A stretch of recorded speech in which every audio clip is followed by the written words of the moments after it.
हम्म, नहीं सिंपल।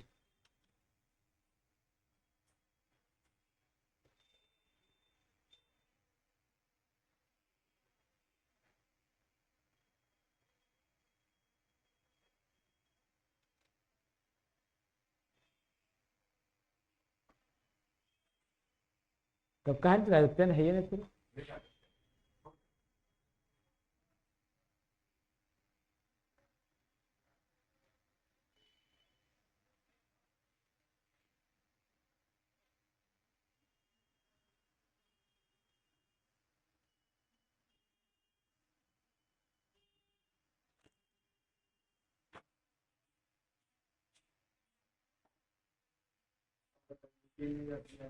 नहीं नहीं नहीं क्यों?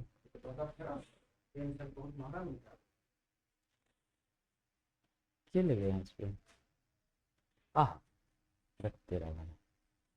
और वो जो बोले हैं वो आ गया क्या? वो बुलाई बुलाई बुलाई। इसको वो करो ना पहले, जो बोल दिए हैं वो सब आ गया।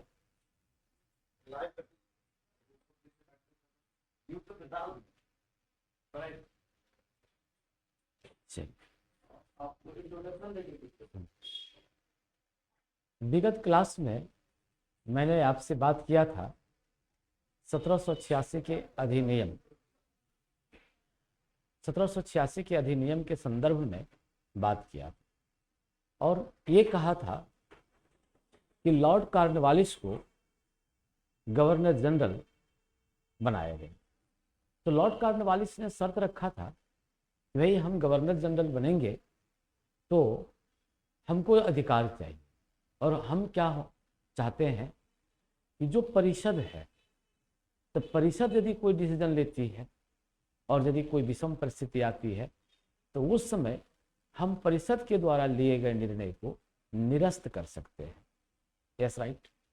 कहने का मतलब हम सुप्रीमो होंगे और मेरा जो अधिकार होगा वो परिषद से अधिक होगा, उनके द्वारा लिए गए निर्णय को निरस्त करने का अधिकार। और दूसरा बात इन्होंने कहा कि हम कमांडर इन चीफ बनेंगे, यानी सेनापति का अधिकार मुझे ही होगा। और मैंने आपसे कहा था कि ये सब शर्त इन्होंने क्यों रखा था, इसलिए इनको लगता था कि अमेरिकी रेवोल्यूशन में, अमेरिकन रेवोल्यूशन में मैंने जो अपना इज्जत खोया है, प्रेस्टीज खोया है, डिग्निटी खोया है, हम जो हार गए हैं, मेरी हर हमेशा खिल्ली उड़ाई जा रही है, उसको मैं क्या करूं, समाप्त करूं और फिर से अपनी डिग्निटी को, अपने प्रेस्टीज को फिर से मैं बनाऊं। और इसके बाद अब नया एक्ट आया, और वो एक्ट क्या आया, चार्टर एक्ट 1793।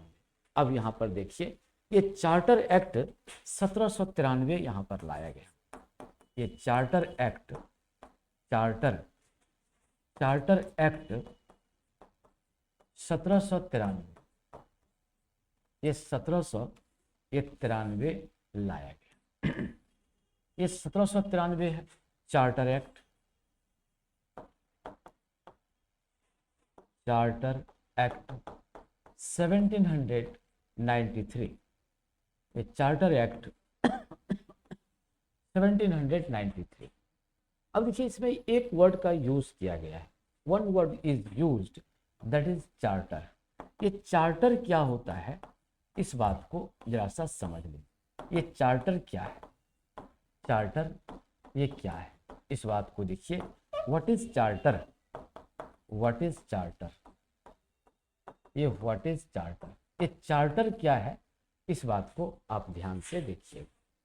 तो देखिए जो नियम जो बनता है ना, तो कैसे बनता है, ऐसा है। देखिए इस बात को जरा सा ध्यान से आप देखिए। मान लिया जाए कोई लॉ बनाया जा रहा है, मान लेते हैं लेट दैट कोई लॉ बनाया जाएगा, तो जो पार्लियामेंट्री गवर्नमेंट है, संसदीय सरकार है, संसदीय सरकार, जो संसदीय सरकार है, पार्लियामेंट्री गवर्नमेंट है, पार्लियामेंट्री गवर्नमेंट, तो पार्लियामेंट्री गवर्नमेंट में क्या होता है भाई, तो इसमें क्या हो गया, ये मुख्य कार्यपालिका प्रधान ये राष्ट्रपति हुआ, ये राष्ट्रपति हुआ, ये क्या हो गया, चीफ एग्जीक्यूटिव हो गया, ये चीफ एग्जीक्यूटिव चीफ एग्जीक्यूटिव, ये चीफ एग्जीक्यूटिव ऑफ गवर्नमेंट, ये चीफ एग्जीक्यूटिव ऑफ गवर्नमेंट हो जाता है, मुख्य कार्यपालिका प्रधान होता है सरकार का। तो राष्ट्रपति की मदद के लिए यहाँ पर क्या बनाया जाता है, तो इनकी मदद के लिए आपको 2 हाउस होगा, there will be 2 house for the help of president. एक हाउस का नाम क्या होगा, लोकसभा, एक का नाम है लोकसभा और दूसरे का नाम क्या है, ये राज्यसभा, ये राज्यसभा। तो मान लेते हैं यदि कोई बिल पारित किया जाएगा, कोई बिल लाया जाएगा, ये कोई बिल लाया गया, मान लेते हैं कोई, हम लोग क्या कर सकते हैं, विधेयक, ये दैट इज विधेयक, कोई विधेयक यदि लाया जाएगा तो वो विधेयक क्या करेगा, आप कहीं भी पेश कर सकते हैं। मान लेते हैं कि लोकसभा में हमने पेश किया, तो यहाँ से 2/3 मेजोरिटी से इसको पास होना होगा, या यदि हम राज्यसभा में पेश किए हैं तो यहाँ से 2/3 मेजोरिटी से इसको पास होना होगा। तो यहाँ से यदि ये पास हुआ तो ये किसके पास जाएगा, राष्ट्रपति के पास जाएगा। तो राष्ट्रपति के लिए क्या किया जाएगा, इसके साइन के लिए जाएगा, ये साइन के लिए, सिग्नेचर के लिए जाएगा। यहाँ ये सिग्नेचर जब कर देगा तब ये क्या हो जाएगा, ये राजपत्र में चला जाएगा, ये राजपत्र में, और इसके बाद ये कानून का ये क्या ले लेगा, ये रूप ले लेगा। साइन करने के बाद after the sign of president that bill will be what, law, वो क्या बन जाएगा, कानून बन जाएगा। जब हम पढ़ाएंगे तो उसमें बोलेंगे कि किस बिल का क्या प्रकृति है, ये जो विधेयक की जो प्रकृति है उसके संबंध में, ये विधेयक की प्रकृति के संबंध में हम आपसे बात करेंगे। जैसे कि साधारण विधेयक का क्या प्रकृति है, धन विधेयक का क्या प्रकृति है, धन विधेयक का क्या प्रकृति है, तो ये सब बात है, वो आगे की बात है, हम आपको सुनाएंगे। लेकिन मोटे तौर पर रफली जो पारित किया जाता है इस प्रकार से बनता है, और ये जो बिल बनाया जाता है, ये जो कानून बनता है, इसी को कहा जाता है parliamentary law. This is called, ये क्या कहलाता है, पार्लियामेंट्री, पार्लियामेंट्री, ये पार्लियामेंट्री ये लॉ कहलाता है, ये पार्लियामेंट्री लॉ कहलाता है, संसदीय कानून कहलाता है, संसदीय, ये संसदीय कानून होता है। और ये जब कभी भी बनेगा तो ये क्या बनेगा, 2/3 मेजोरिटी से बनेगा, ये 2/3 मेजोरिटी से बनेगा।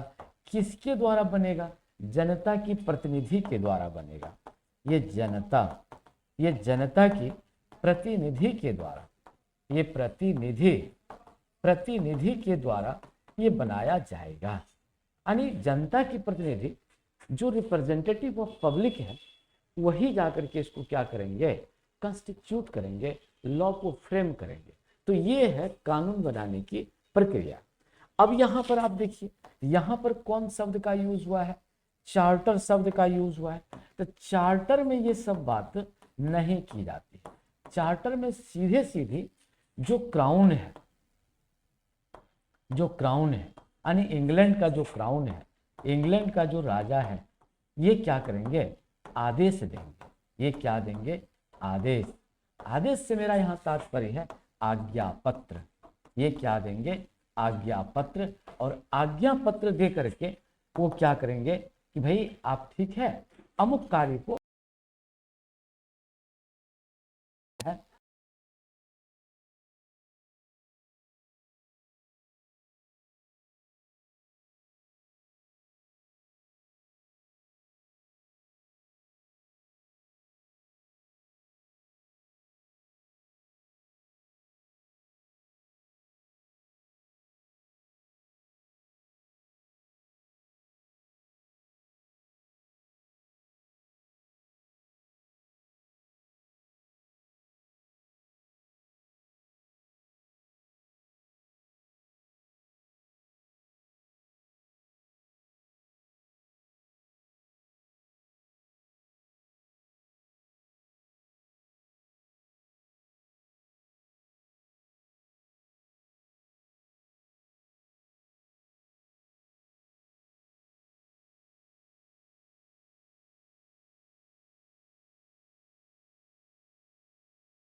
एलिजा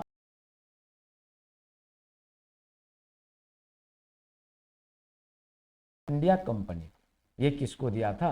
ब्रिटिश, ये जो दिया था ब्रिटिश ईस्ट इंडिया कंपनी को दिया था, ब्रिटिश ईस्ट इंडिया, ये ब्रिटिश ईस्ट इंडिया कंपनी को दिया था। और इनसे कहा था कि आप ऐसा करिए कि पूर्व के देशों के साथ आपको हम व्यापार करने की अनुमति प्रदान करते हैं। कितने दिनों के लिए करते हैं? 20 वर्ष के लिए। पूर्व के देशों के साथ, पूर्व के देशों के साथ, देशों के साथ व्यापार करने की, व्यापार करने की अनुमति प्रदान करते हैं, प्रदान करते हैं। तो अब सवाल है कि भाई 1773 में तो आपने रेगुलेटिंग एक्ट देखा, फिर आपने क्या देखा? 1781 का अमेंडिंग एक्ट देखा, फिर आपने क्या देखा? 1784 का पिट्स इंडिया एक्ट देखा, फिर आपने क्या देखा? 1786 का क्या देखा? एक्ट देखा। लेकिन वहां पर चार्टर क्यों नहीं किया गया? सवाल ये है कि महाराज जो महारानी है उसने चार्टर एक्ट क्यों नहीं बनाया? तो अब यहाँ पर आप नियत को देखिए, उनके जो नियत है, किनका नियत है? जो इंग्लैंड की जो महारानी है उनके नियत को देखिए। अब उनकी नियत में क्या आया? तो 1793 में आप इस जगह आप ध्यान से देखिए कि किनके नियत को आपको देखना है। ये नियत किसके नियत को देखना है? महारानी के नियत को देखना है। इंग्लैंड की जो महारानी है, इंग्लैंड की महारानी, ये कहाँ की महारानी है? इंग्लैंड। ये इंग्लैंड की महारानी के आप नियत को देखिए। तो इंग्लैंड की महारानी के दिमाग में ये बात आया कि हमको विदेशी व्यापार पर नियंत्रण स्थापित करना है।